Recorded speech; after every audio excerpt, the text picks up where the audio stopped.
How to fix the Crunchyroll EXO 6002 error issues. I'm gonna guide you through the process on how to fix it. Let's get started.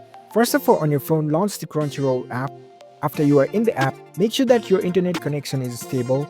Sometimes a weak internet connection can trigger the EXO 6002 errors, so you can try to switch between your Wi-Fi and your mobile data to see if it makes a difference. Another method is just simply restart the app. You can close the app completely and relaunch the app. This will help to refresh the app again. If you are still having those issues, you can try to log out of your account and sign back in. It will help to reset your user session, and if there is any authentication issues causing the EXO 6002 error, it will be resolved. So at the bottom right corner, go up to your account, scroll down to the bottom, and here you can see the logout option. Tap on it.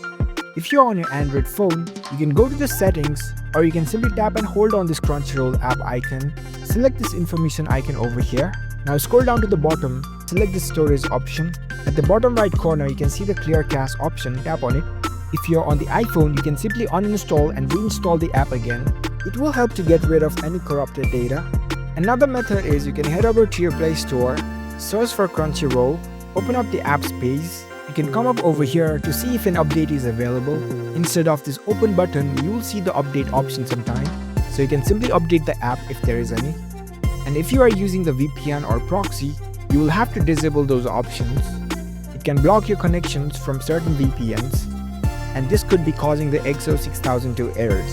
So you can try out these various methods and see if it helps you to fix your issues.